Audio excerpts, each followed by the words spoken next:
Production and distribution of City Club forums on IdeaStream are made possible by the generous support of PNC and the Raskin Family Fund, with additional funding from Cleveland State University, Robert Conrad, and the Payne Fund.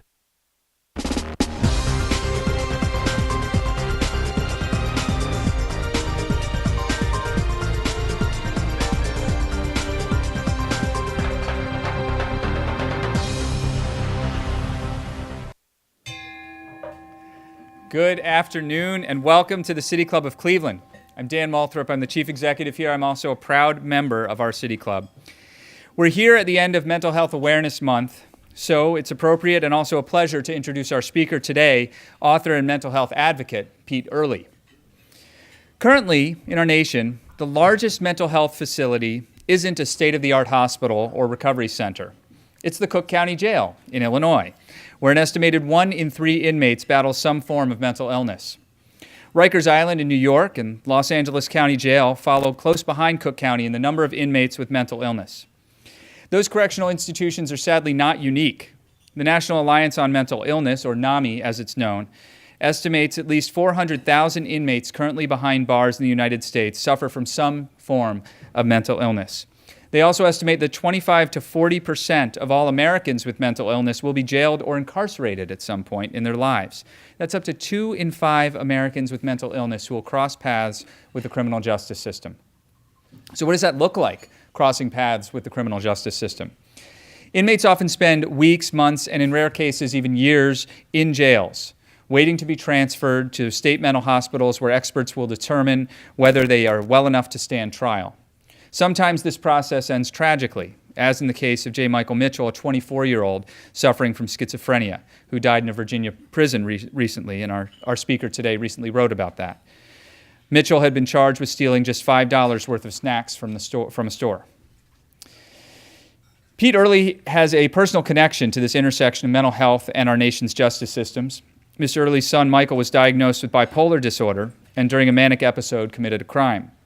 The ensuing experience is chronicled in Mr. Early's book, Crazy, A Father's Search Through America's Mental Health Madness, which was a 2007 finalist for the Pulitzer Prize.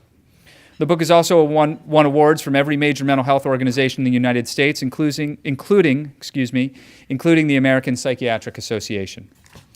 Mr. Early spent much of his career in journalism, beginning as a reporter in Kansas before heading to Washington, D.C. in 1978 as the lone and probably lonely correspondent for the Tulsa Tribune, covering the Oklahoma congressional delegation and, on occasion, the White House and the U.S. Supreme Court. He later served as a reporter for the Washington Post. He's also the author of 12 nonfiction books, including 4 New York Times bestsellers, along with 6 novels. Today, Mr. Early spends much of his time doing mental health advocacy work, traveling the country and around the world in support of the National Alliance on Mental Illness.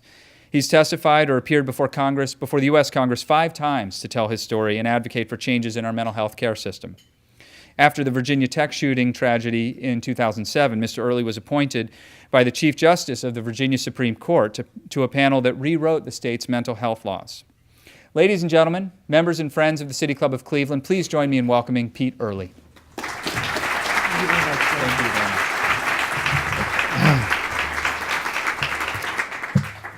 I am absolutely thrilled to be here. Thank you so much. The history of your club, this is such an honor for me, and I appreciate this opportunity. Thank you, Dan, for that very generous introduction. I've been asked today to tell you a little about my story.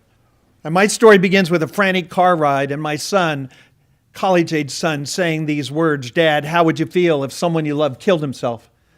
My college-age son, who's Michael in the book, and his real name is Kevin, Michael was his middle name, and I were racing from New York City, where he was a student, to Fairfax County, Virginia, outside Washington, D.C., when he asked me that question.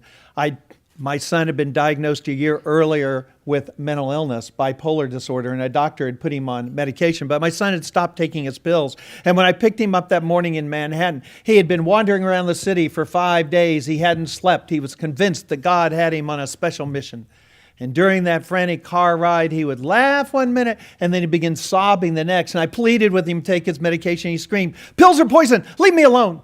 And we got to the emergency room at Fairfax Hospital, and the nurse rolled her eyes while Kevin, was talking gibberish about how God had him on this special mission.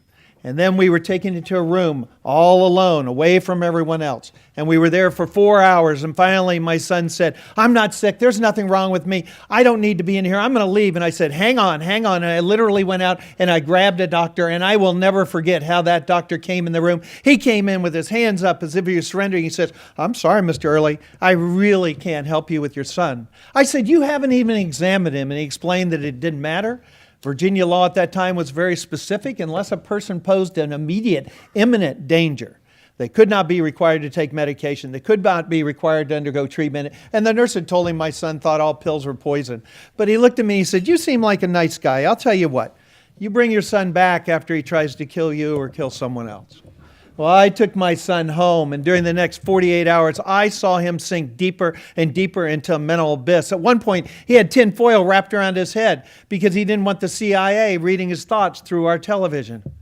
He slipped out of the house. He slipped out early one morning. He slipped out. He broke into a stranger's house. He broke in to take a bubble bath. Luckily, no one was there. It took 5 police officers to get him out. And when they did, they took him over to a mental health center, and they called me, and I went racing over there, and a policeman was standing outside. And he said, whoa, Mr. Early, before you go in there, let me give you a little father-to-father advice. Even though your son has told us he has bipolar disorder, even though he's told us he's off his medication, even though we picked him up in a house taking a bubble bath, unless you go in and you tell that psychiatrist your son has threatened to kill you, he will not meet the imminent danger criteria, and we will take him to jail, and you don't want that. And I looked at him and I said, "My son hasn't threatened to kill me." And he shrugged and he walked away. So I'm here today to tell you, and I do it with no pride because it hurt my relationship with my son. I went in and I lied. I said my son had threatened to kill me, and that was good enough to get him taken to a hospital where 24 hours later he voluntarily committed himself. But our problems were far from over. 24 hours after my son was admitted in that hospital, I got a call from his doctor. He said, "I'm sorry, Mr. Early, your insurance company is not going to pay for this. They say he doesn't need to be here.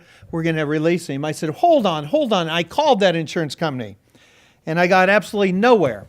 Until I happened to mention that I used to work at the Washington Post. And I happened to mention that I was friends with Mike Wallace at 60 Minutes, and they should expect a call. And I can imagine getting that call. "Hi, this is Mike Wallace with 60 Minutes. Why is Pete Early, son, being released?" All of a sudden, my son was allowed to stay for a record-breaking 14 days. In between the short time that frantic car ride and my son's hospitalization, I had lied to get him into treatment. I violated my ethics as a journalist because you're not supposed to bully people. And just when I thought things couldn't get any worse, they did.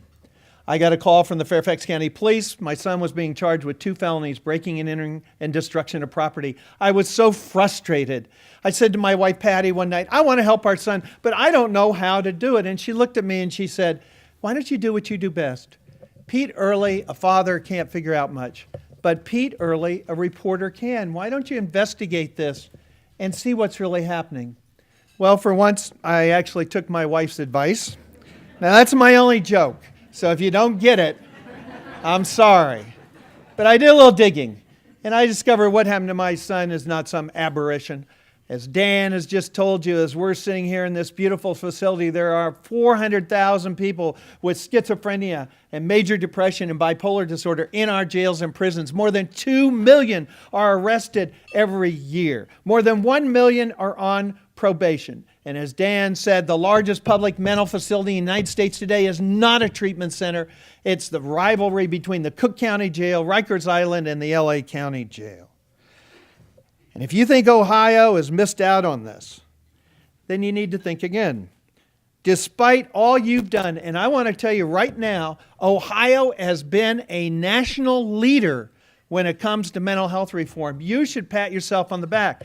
But despite everything you have done, there are nearly 5 times as many individuals with mental illness in your jails and prisons than there are in your treatment facility. 5 times. 1 in 12 prisoners in your state have a serious and persistent mental illness, schizophrenia, bipolar disorder, according to a recent story in the Columbus Dispatch. And a study found that if you live in Ohio and your son, like mine, has a breakdown like my son did, the chances are 4 to 1 they'll end up in jail or prison rather than getting any kind of help. 4 to 1. Well, statistics like that gave me an idea. I thought I'd go and find a jail somewhere and follow the people through the jail out in the streets, and then go back and talk to all the experts and the correctional officers and the parents and try to make sense of it. Well, I started in Los Angeles. Makes sense. At that time, it was the largest public mental facility. I lasted 2 days before they kicked me out, saying I was violating HIPAA. I tried Cook County next. This was before Sheriff Dart, and they said no. I tried Rikers Island next, and they said no. I tried Baltimore next. They said no. I tried Washington, D.C., my hometown, and they said, hell no. And I ended up going to Miami because of a really forward-thinking judge down there, Judge Steve Leifman, who said, I want you to see what's happening in our jail. I want to take you there. I want to take you onto what's called the forgotten floor. It's the suicide wing. There were 19 cells. It was a U-shaped cell block. The officers walked up and down the center. The cells all had plexiglass fronts. And when I walked in, I saw men completely naked in those cells. Cells built for 2 people, 5 and 6 people, crowded in there. And because of a design flaw, the cold air was blocked by the plexiglass. The cells were bone-chilling cold, but there were no blankets. And because the jail was old, its water broke down, people on medication were thirsty, but there was no way for them to drink, so they actually drank out of the toilets. And when you listened, you heard the normal jail sounds. But when you listen closer, you could hear the asylum sounds, a person screaming at some unseen tormentor. And then I heard a thud, thud, thud, and then faster, thud, thud, thud. Then louder, thud, thud, thud. It was one of the inmates running forward, smashing his forehead in the front of the cell. I ain't crazy, he said. Well, then quit acting like you are, the unconcerned officer called back. Now, you're going, well, we don't live in Miami, and those people got arrested. There's a reason they got arrested. Dan mentioned Juvenile Mitchell. All right, let's talk about him for a second. Arrested last August in my home state, Virginia, in Portsmouth, Virginia. He was so psychotic, 24-year-old African-American, so psychotic that the judge said, you need to go to the state hospital and you get to be made competent to stand trial. Well, what happened? Well, the court either forgot to send the papers, and when they finally got around to sending them, they weren't discovered until 6 days after Mitchell was dead. Juvenile Mitchell had been waiting in the Virginia jail for 101 days to be sent to that hospital. He had lost 50 pounds. He died from a heart attack brought on by starvation. And according to news reports, jail officials had refused to feed him because he was not obeying their rules. He was dragged, sprayed with mace, beaten by jail officials, verbally abused, laughed at, mocked, stood on, and treated like a circus animal, according to news reports. And what was his crime? Dan already told you. I'll go into detail. He was psychotic. He wandered in a store. He was hungry. He picked up $5 worth of snack foods, a Mountain Dew, Snickers bar, and zebra cake, and he walked out without paying it. And for that, he died. Now, he was typical. We're not talking about Hannibal Lecter serial killers here. We're talking about people who have serious mental illnesses. Now, there are many reasons. We don't have time to go into them, all the reasons why our jails and prisons are our new asylums. But the biggest reason is that we still don't have adequately financed community mental health services in our nation, especially crisis care beds. We closed down state hospitals without building a community safety net. And in the aftermath of the 2008 recessions, states cut more than $4 billion in public mental health funding from a system that already was cut to the bone. The National Alliance on Mental Illness, which I belong to, reports that Ohio's public mental health system is currently only serving 22% of adults who have been diagnosed and live with serious mental illness. Only 1 in 5 are getting help. Did you know across America today, in half of our counties in our country, there is no psychiatrist, there is no psychologist, there is no therapist, there is no social worker. There is no treatment in half of our counties across America. Well, because our mental health system is failing us, we're now turning to the criminal justice system to save us. And this is where your state has been a champion and a leader. We have instituted crisis intervention team training for police officers so that we don't have Rambo coming through the door, and that is fantastic. Because of my friend Justice Eve Stratton, Ohio has been a leader in mental health courts. Yes. And veterans courts. Because of my friend Fred Fries, they've been a leader in peer programs and listening to persons with lived experience. Because of my friend Mark Munitz, you have the sequential intercept model, which is brilliant. It designs where in the criminal justice system you can find someone and get them into treatment. And that, right now, Judge Stratton is leading the Stepping Up campaign, which is a national effort to reduce people in jails and prisons who have mental illnesses. But now I'm going to challenge you, because Ohio needs to take the next step forward. You need to go beyond trying to fix the criminal justice system. You have to realize that a diversion system is great, but only if you have somewhere to divert people to. The criminal justice system did not create this crisis, and we can't expect it to solve this crisis. Let's use some common sense. If I had a broken arm, I wouldn't call up your police chief and say, hey, can you come over and fix my arm? And if I needed heart surgery, I wouldn't call up your sheriff and say, hey, can you come put a new heart in?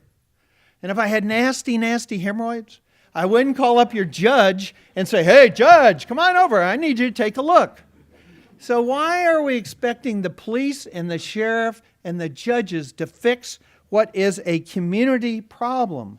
The best way to stop the criminalization of persons with mental illness is to interact and get them help before they ever end up in the criminal justice system. And to do that, we need to wake up. And you need to understand that you can't reform the mental health system in our country unless you want to talk about housing. How can you get better if you're living under a bridge? And you can't fix it unless you want to talk about drug and alcohol and co-occurring problems which happen to persons with mental illness. And you can't fix it unless you want to talk about access to good medical care that includes peer support and treatment for trauma. And you can't fix it unless you want to talk about jobs which empower people and give them hope, and clubhouses where they can socialize and be connected to the community. And you can't talk about it unless you want to talk about transportation. You can't talk about it unless you want to talk about veterans. And you can't talk about it unless you want to do the number one thing that you have to have in your community, and that's called giving people hope, telling them they can recover and they can get better. Writer Hal Lindsey said it best: man can live about 40 days without food, about 3 days without water, about 8 minutes without air, but only 1 second without hope. You know, people say to me all the time, oh, people with mental illness, oh, it's just so sad. I feel so sorry for them. And I always reply with one word: bull. And I cut that short out of respect to this audience and this hallowed hall. People get better. Mental illness has one of the highest recovery rates of any illness out. I could tell you about Rick down in Cincinnati, homeless for years, brought in Housing First, an ACT team, a sturdy community treatment team that actually went to him and provided services instead of expecting him to get on a bus and try to find a doctor here and there. He's doing great. But today, I'm going to tell you about my son. For 2 years, he's on probation. He did fantastic. As soon as that probation ended, he stopped taking his medication. Now, I could tell he was slipping. So I called the Fairfax County Mobile Response Team. I said, please come, please come. My son's off his med. He needs help. Whoa, whoa, whoa. Is he dangerous? No, he's not dangerous, but let me tell you what happened. You can't judge him on what happened last night. You call him if he's dangerous. Well, the night I didn't have to lie, the night my son was violent, I called that same dispatcher. I said, my son's violent. Will you please come? And he said, whoa, wait a minute. Is he dangerous or is he violent? And I said, he's violent. He said, oh, we don't come if they're violent. You call the police.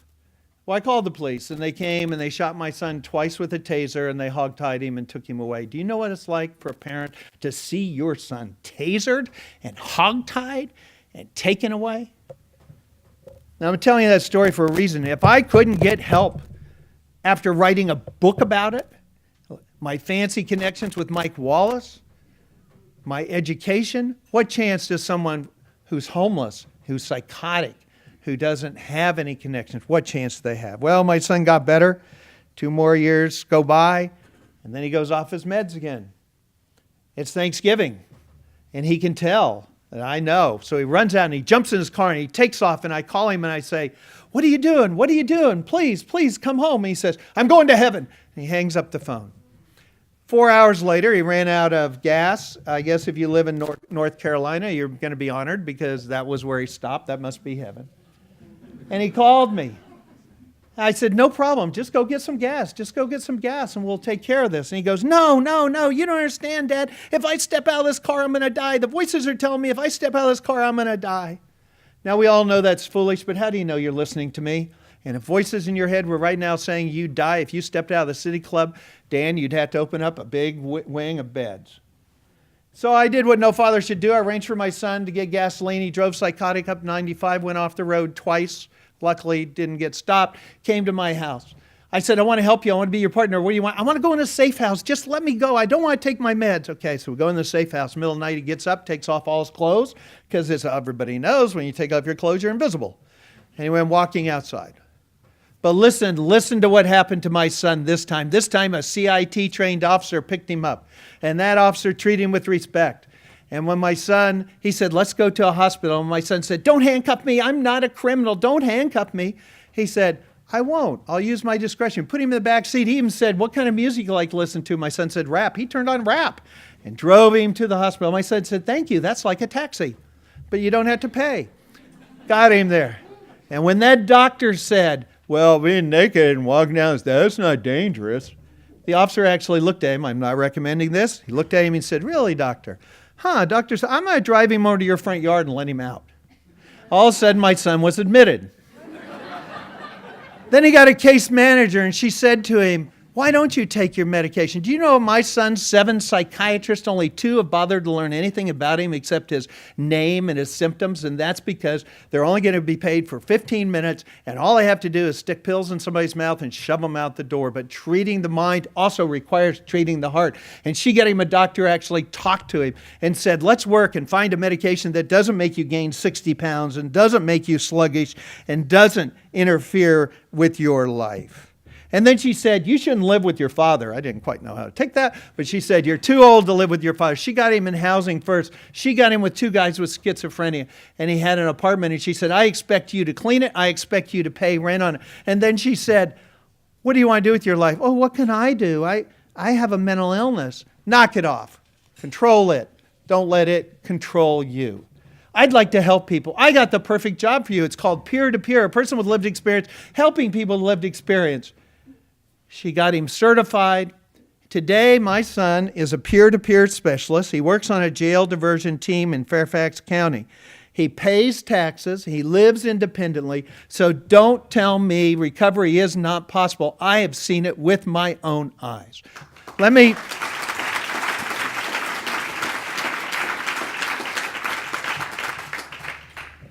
me brag a little about my son, a guy over 300 pounds, schizophrenia in the basement of his parents' house, hasn't been out for months. My son gets to know him, talks to him, gets him out. They go to McDonald's, not the best choice, but they go there.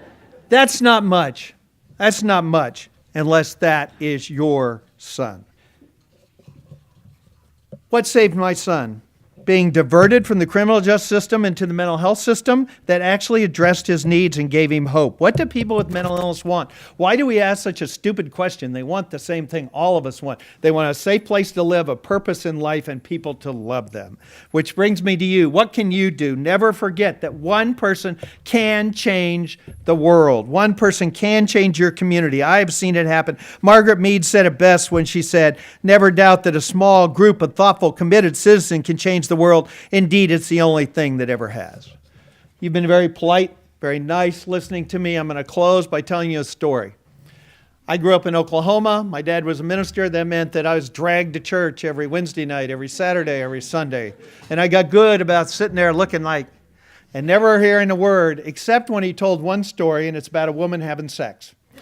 They're in the Bible. You just got to know where to look. A woman is caught in adultery. Notice in the Bible, it's always the women who are caught in adultery. She's dragged into the middle of the city. People gather around. They're going to stone her for this awful thing she's done. And then we read that the teacher says, "Let ye who's never sinned throw that first stone." And they put down the rocks because they all know that they have sinned, that they have committed crimes, whatever, violate whatever. Today we live in a world where people don't put down those rocks. They're anxious to lock up people who are different, get them off the street, just get them out of sight. People with drug addictions and mental illness, just get rid of them. My friend Brian Stephen, who's one of the main characters in one of my first books called Circumstantial Evidence, fabulous attorney, just wrote a book called Just Mercy, which I would recommend. He likes to use the term stone catcher, people who step between the angry mob throwing stones and protect those who can't protect themselves until they're strong enough to join you and protect others. And it's the stone catchers in our society who give me hope. My son has a mental illness. To me, this wears his face. And I'll be forever grateful to people such as Justice Stratton and Fred Fries and Mark Muntz and others who are stone catchers, people like you who can look beyond the madness in his eyes and see a person of worth with parents and family who love him. So thank you for coming today. Thank you for listening to me. Thank you for being a stone catcher. Get involved and you will change someone's life. Thank you.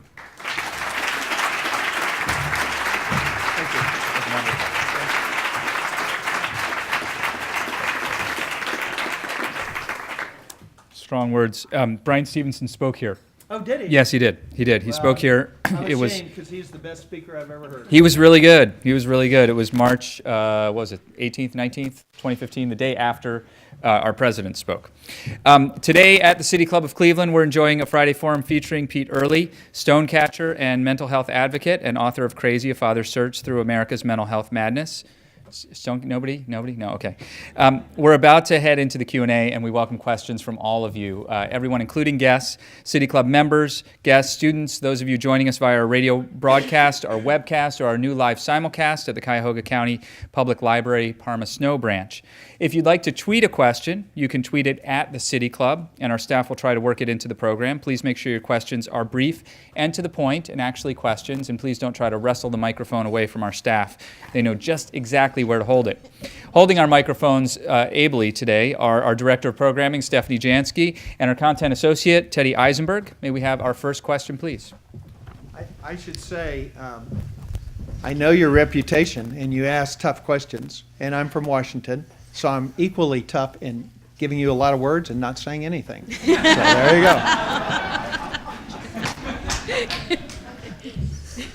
go. I'm fresh from a visit to San Francisco, where the amiable weather and the interesting city makes for a pervasive reality of seeing homeless people. So it's hard not to think about this issue. I risk a technical question.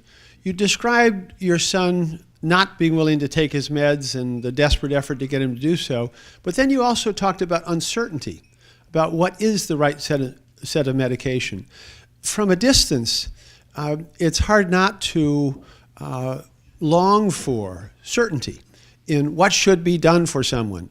But if you're saying that there's even uncertainty about what drugs someone should take, you begin to throw up your hand again and say, well, then who knows what to do for many people? Do we have to have a great effort put first into examining what a particular individual needs before you know what to do? And you just hit it on the head. You do have to, no one size fits all. There are some people who do well without medication. There are a vast majority who don't do well without medication. And in that, you need to find the right medication. And, these things take time. They can take years to find the right combination and get the right diagnosis. And the reason is obvious, because we don't have a blood test.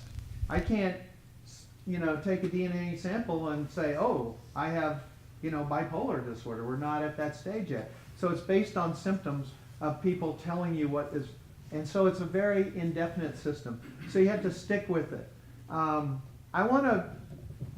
I told you, I warned you.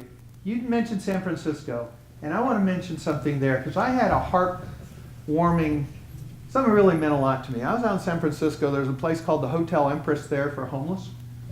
And I was there and the director said, you should go talk to Mary over here. She's from one of the wealthiest families in this community. And she goes out every day and panhandles. And then she gives the money to us. Go ask her why. So I went out and I talked to her and she said, I panhandle because it's the only way people will talk to me. Imagine being so isolated that the only way you can get someone to talk to you is panhandling. I don't know how nice you guys are to panhandlers, but not exactly. So I'm going to interject that. Then I'm going to go back. I have spent a lot of time thinking about how do you approach someone with a mental illness. And on one end, there's the theory, if you just give them all these services, they'll eventually come around. And on the other end, there is, no, people are so sick, they lose insight, and you need to step in and force medicate if possible. And these are the constant arguments. My son had a family, he had social connectivity, he had a house, he had a doctor. And yet, I put him in hospitals 4 times. So, and every time he got out, he went off his meds. And no judge is going to give you an order to say you're on meds the rest of your life. So what is the answer? Well, the answer is trying to figure out how to engage him. How to get him to want to change. And that's the most difficult challenge of all. And people will tell you, they'll say, oh, let him hit rock bottom. Well, what if that means death? So it's that fine balance a parent walks in with trying to partner, trying to listen, but also being wary and ready to step in if necessary. And it's a delicate dance. It's a very difficult dance. Sorry. Fix your microphone. All right. Wherever it went. You turned it off. Oh, great. Bad speaker. That's all right. I kept all those people in Radio Land from asking me a question. You got a question over there. Yes. Yes, sir. I was just wondering, in the course of your research, did you ever look into the immigrant community? Because I imagine the problems there are a great deal more severe because they might be afraid if they come forward, they might be picked up and deported. Absolutely. You've stated well. One of the problems that when I was doing my 10 months in the Miami jail, there was a tragic case where a person had been picked up who was an immigrant, and the federal government and the state and the county were all battling about who was going to pay for her. And so she had been in the jail almost 3 years. And because she wasn't a person who qualified for any kind of medical services and no one wanted to pay for them, they literally were just letting her in that cell all alone, feeding her but giving her absolutely no help. And it was one of the most tragic things I've ever seen. But not only immigrant, we need to be culturally aware. A lot of our programs are aimed at, white middle-class folks. And that's good, but you also have to reach out and realize there's differences in the minority communities and cultural differences. In the Asian community, there's a tremendous amount of shame of having a mental illness. And so you need to recognize those and try to address those problems. And that's a step for mental health folks to really realize and jump into. Good afternoon. I'm a retired school teacher, and schools, especially public schools, are so underfunded. And the first group of people who are laid off are social workers. I know from Cleveland they have no social workers, and so many other districts in the country. So my question is, when you talk about mental illness and not catching it early, what would be your thoughts on maybe including that in your conversation or researching it? Because I'm sure there are so many young people who are left unattended because of the layoff of social workers. Early intervention is key. The sooner, and here's the other thing, I was just talking about engagement. My son didn't resist the first time. And I start my story with a panic car ride, but a year earlier he'd been diagnosed. He had stopped eating. He didn't fight me about going to a psychiatrist. He wanted to know what was going on. But what did that psychiatrist say when he did that diagnosis? Psychiatrist, I'll get back to your question, I promise. The psychiatrist came out and he said, look, I'm not going to sugarcoat this. Your son's got bipolar disorder. You'd be luckier if he was on drugs. And I'm sitting there going like, what? He says, and I'm going to tell you the facts because this is a journey, it's a lifetime disease. Chances are you'll never get better. Every time you have a breakdown, you're going to kill more parts of your brain. You're going to be on medication all your life. and you probably have to go on disability, pay for your drugs, probably never work. Good luck getting married. I mean, it was like, whoa. Now, my wife recently was diagnosed with kidney cancer, okay? When we walked out of there, we came out like, man, we're going to beat the odds. This is highly treatable. We're going to be that different. Well, that's what my son did. In fact, my son walked out from the doctor. He looked at me and goes, that guy's crazy. Okay? So how do we engage this person? We don't tell them this. You give them no hope. You say, hey, welcome. We're going to help you. Early intervention. I was just yesterday at the Senate Summit about the bills up in Congress, and a psychiatrist there was talking about how infants, people 3, 4 years old, I guess those aren't infants, are seeing signs of mental illness. Teachers recognize that first. And a bill by Senator Murphy and Senator Cassidy would fund more money to early intervention. Schools, my wife's a teacher, you see it. And that's just part of it. The thing we have to realize in this country is the Perryman Group out of Texas did a study. For every dollar you spend on mental health treatment, you save $7 in the end. How do you save it? By not putting people in jails and prisons where they stay 3 times longer, cost 7 times more, and get turned out and then end up a week later back in the jail and prison. So the problem with that is getting politicians to buy into it and talking about cost avoidance. And people have trouble with that because everybody gets elected for 2 years or 4 years or 6 years, and they're sitting there going like, okay, this program over 10 years will save me all this. I'm not going to be around in 10 years, especially if I have to spend money now and raise taxes. I'm going to get thrown out immediately. So we have to rethink that. And that's what stepping up is all about, as Justice Stratton can tell you. It's about saving money by getting people out of the system. Bexar County, closed down a 1,000-bed jail. Miami's closing down jails. That's the key, one of the keys. I just wanted to know, what advice do you have for parents that are dealing with a lot of the issues now that you had with your son as he was growing up? Thank you very much. And I write about this on my blog, shameless plug. You can visit my blog at www.peterlee.com because I did everything wrong. And the first thing you got to realize is that this is not going to go away. It's not like, I'm not trying to be the doctor and say, woe is me, but it's serious. And it's not like you take aspirin and wake up in the morning and it's gone. The best thing to do is try to partner with your child. Next thing to do is educate yourself really, really well. You need to know, do you have CIT officers in your town? You need to know, do you have mental health courts? You need to know what rights you have in regards to getting information about that person. It's best if you have what's called an advance directive, but make sure you get the right kind. An advance directive is that, like my son says, I trust my dad. If I'm psychotic, he has the right to say what's necessary to be done. It's just like the same as if someone has dementia. You need to know if you have assisted outpatient treatment. That may require, if you have a history of going off your meds and a history of violence, that a judge can say, hey, you got to stay on this until you get better. You need to know if you have clubhouses. You need to be, best of all, here you go, you need to join NAMI. And I'll tell you why, because NAMI has family to family. I'm a lifetime member, and trust me, when I worked at the Washington Post, I didn't join anything because we were objective.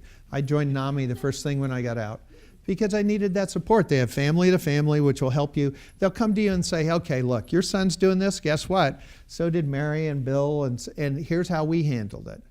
And so those are some of my suggestions. But most of all, you have to have hope. When my son was tasered, I followed him to the jail. He was laying there. He was tasered. He was hogtied. They were laughing at him. And I thought, it'd been better if he'd never been born. Now imagine that. And now look at him. 7 years, fantastic, doing great. And if he were here, you wouldn't even know he had a mental illness. So we're poor judges. So you got to hang in there. I have a question about psychiatric beds in jails. It seems to me years ago experts agreed we had too many psychiatric beds, and so we closed. But now it seems to me we don't have enough psychiatric beds, so people are going to jail because there are no beds. And what do the experts say now? It seems like we're doing everything wrong. On one hand, the mentally ill patient needs to be in a mental hospital, but we don't have a bed for him. We put him in jail, he gets corrupted by his environment, it comes out a criminal, if he wasn't to begin with. Seems to me we're screwing up both ends of the scale. You've said it perfectly. Look, originally, let's go back and do a little quick history lesson. In colonial days, you had to depend on your family. You're locked up in jail, or the sheriff took you a can of line and said, start walking, don't come back. 1843, Dorothea Dix was teaching a Bible class in Boston jail. And she went through a part of the jail that had no heat, and the people are literally freezing. And she went to the jailer and said, you can't treat people this way. He goes, oh no, you don't understand. Those people are lunatics. They don't feel the cold. They're not like you and me. Well, she spent the next 2 decades preaching that we needed treatment.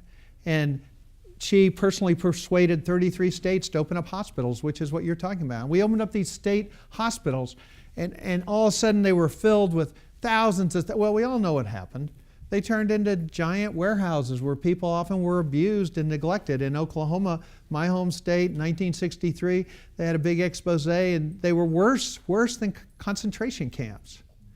Well, Kennedy in '63 signed the Community Mental Health Act. Discovery of a new drug called Thorazine seemed to make it possible to move people out of these institutions back in the community. Well, what happened? Kennedy got assassinated, Vietnam War escalated, Congress got ensnarled in Watergate, Thorazine turned out not to be wonderful, and communities turned out not wanting these people, and so they never got funded. The $3 billion he asked for never got spent. The 2,000 centers never were opened. And then, if you check the history books, you'll find out that it really wasn't compassion and concern that led to the closing of those institutions. It was money. What happened was state legislators were being driven into a corner. They were saying, you got to fix these up. There were lawsuits. There was all class action suits because the mental health movement had carried over from the civil rights movement. They're saying, what are we going to do? And the legislators are going, oh my God, we're going to have to raise taxes. We can't do that. And then Uncle Sam came in and said, we'll take care of them. Don't worry. We'll take care of them, but only if they're not in that institution, and we're going to set up laws that you can't build any more than 16-bed facilities. We want them out. Well, Uncle Sam did as lousy a job as the counties did. And in fact, and you're very, very nonpartisan here, I'm just going to tell you the facts. In 1980, we sent Ronald Reagan to Washington, and we said, we're tired of Uncle Sam picking our pocket, cut the government. And he began cutting all the programs we just said we were going to spend to help these folks. 32 million, I think it is.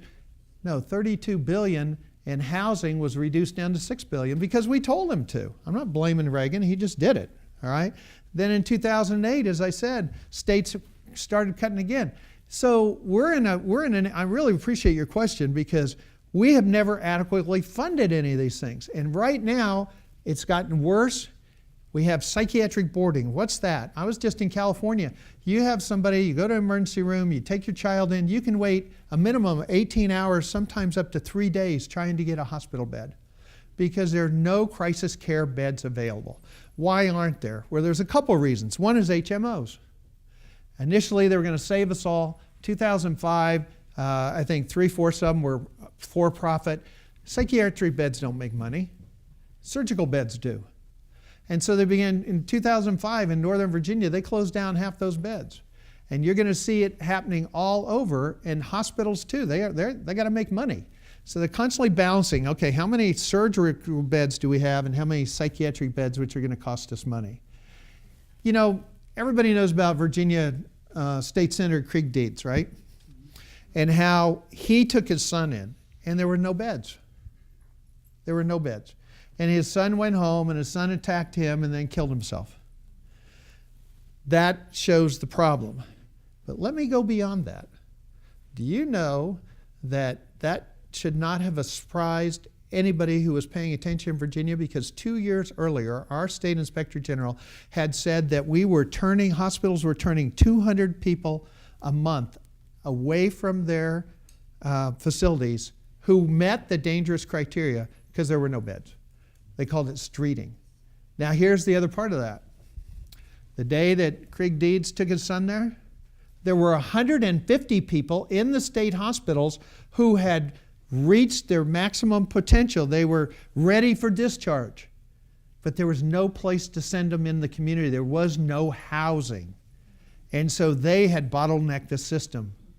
And that's what you have to see and what stepping up is part of, and what you need to see here in Ohio, as Justice Stratton can tell you.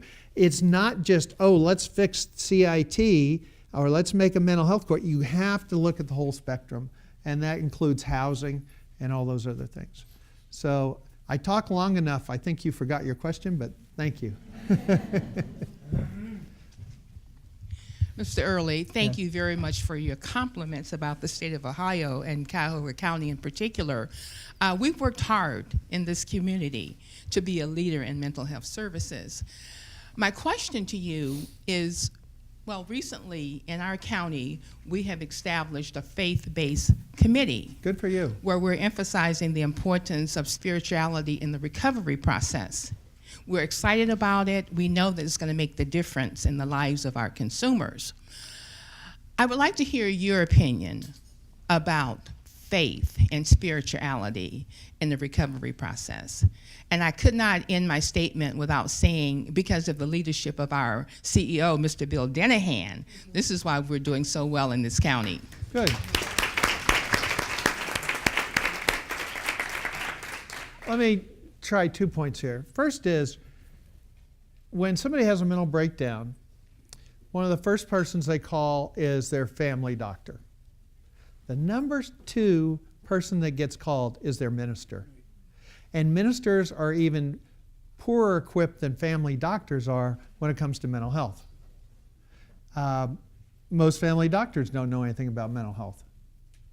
And ministers also have religion tied into it, and depending on their faith and denomination, that all plays a role in it. And they're very poorly handled. So again, we're talking about engagement. How do you get people? I am thrilled. I wish more faith-based groups would get involved, because the audience, and more importantly, they could really help fight stigma. If churches every Sunday during Mental Health Month got up there and said, look, I can do this right here. I can tell you that in this audience right now, there are people who have a much worse story to tell than I ever did. And there are people right in this audience who have a brother or a sister, or even them, have a mental health diagnosis. So in a church, it's the same way if 1 in 5. Now, you're asking me about faith. I think that depends on the individual. We know that Alcoholics Anonymous, we know all of these have a higher power, and they dilute it, so they don't say it has to be Jesus or it has to be Buddha or whatever. It's the idea that you have to think beyond yourself. You have to realize that you are helpless. I see it with my son a different way. He had to accept that he was ill. And that was the only time then we could move forward, because acceptance then leads to actually wanting to do something to fix it. As long as you're saying, I'm not mentally ill, I'm not one of those people, it's very hard to get somebody engaged. So I think, I'm religious. I grew up in a religious family, so obviously I have my own spiritual. I think it's helpful, but I also have family members who have alcohol problems, and they're totally turned off by religion. And so I think it's you had to address the person where they are. I'll try to make shorter answers, get more questions here.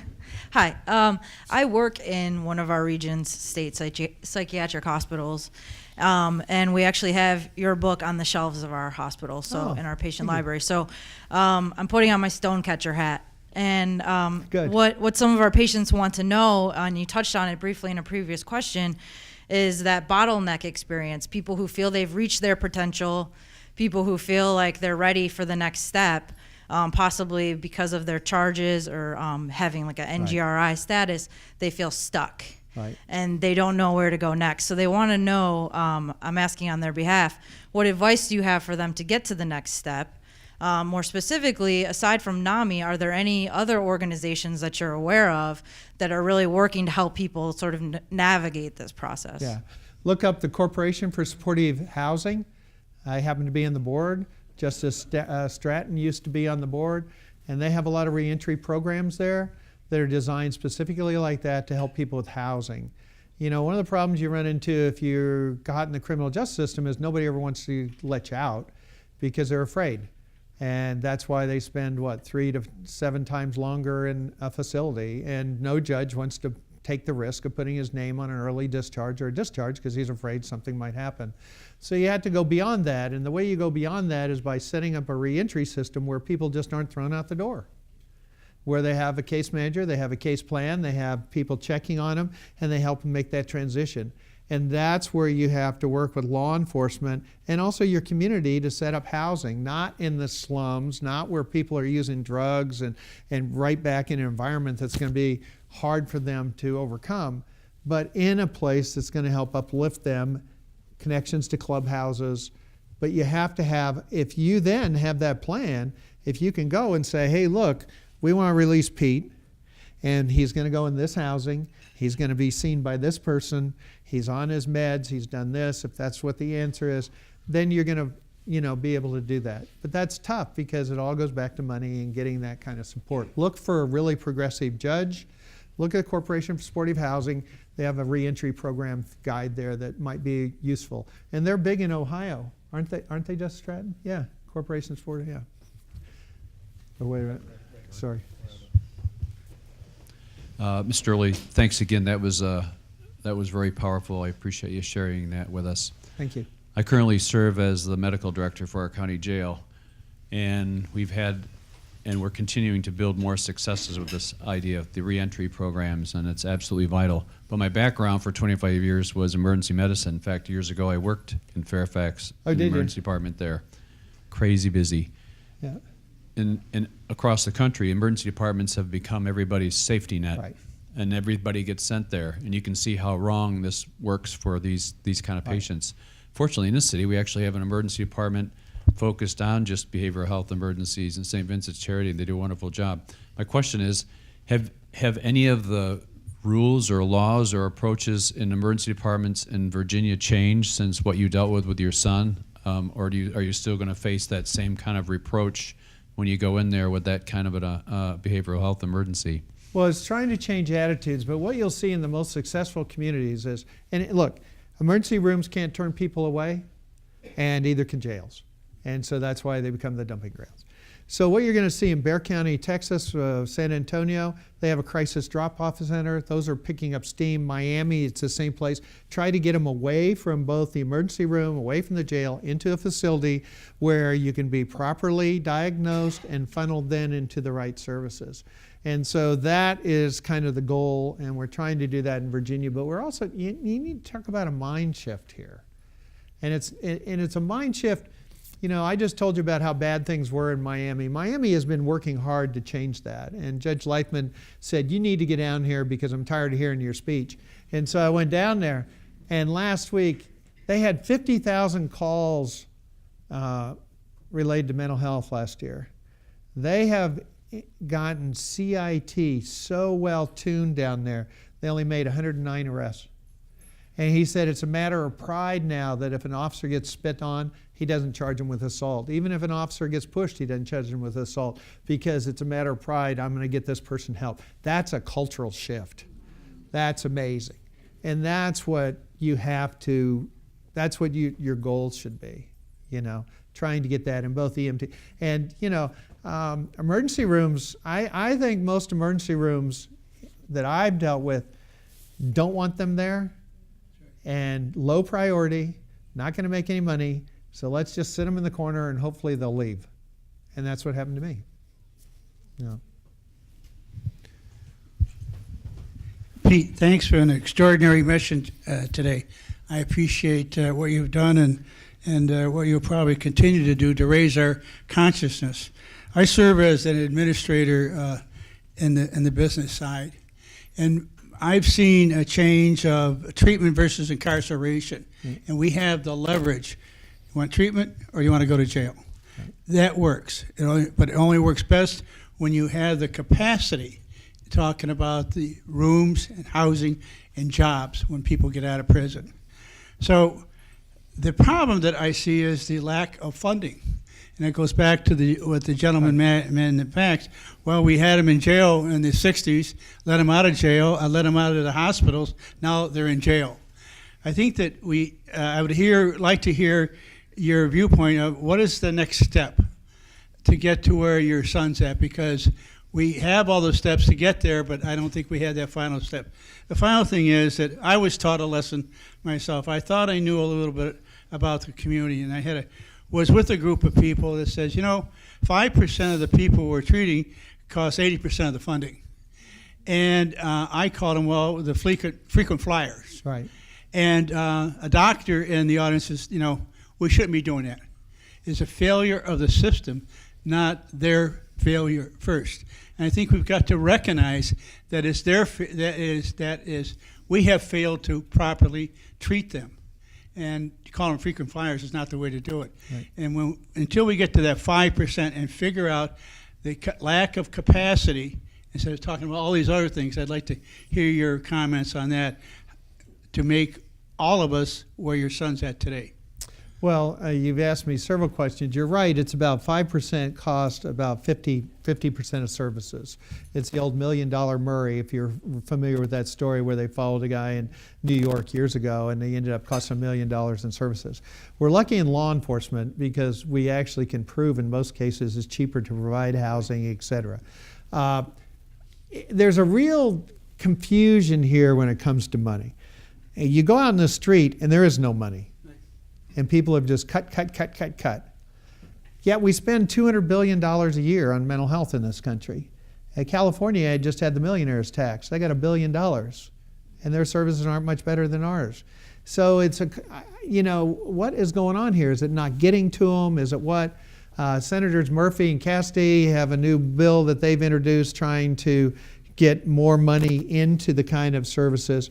We need to Tim Murphy is trying to redirect SAMHSA so they focus more, trying to get evidence-based, trying to look, supporters of AOT are saying that this assisted outpatient treatment is what's necessary to help this hardcore group of folks who never get better. They're always homeless, they're always sick. So those are some of the kind of tools that, people are looking at. I think we need to think outside the box a little, and we have to realize that this is a community problem. Let me give you an example. Emergency room doctors say, we don't have any money. Okay, well, under the Affordable Care Act, hospitals were fined $468 million last year for frequent utilizers, people who they were supposed to treat and then ended up coming back a few months later. All right, who are the biggest folks in that group? It's our group. All right, well then think outside of putting a pill in someone's mouth. Why don't you build housing? Why don't you help build, somewhere for these folks to go so they can get help? You have to get the community involved and recognize it's that problem. And then you can also get real cute and do what I did in Virginia, which got me absolutely nowhere, which is say, hey, we had the lowest cigarette tax in the nation. If we raised it 10 cents, we'd raise X amount of money. And that, of course, immediately got shut down. So, but look for innovative ways. Thank you. Thank you, Dan. Great job. Appreciate it. Great job. Today at the City Club of Cleveland, in recognition of Mental Health Awareness Month, we've been enjoying a Friday forum with Pete Early, author and mental health advocate. And that brings us to the end of today's forum. Thank you very much, Mr. Early. Thank you, ladies and gentlemen, and our listening and broadcast audience. Our forum is now adjourned. For information on upcoming speakers or for podcasts of the City Club, go to cityclub.org.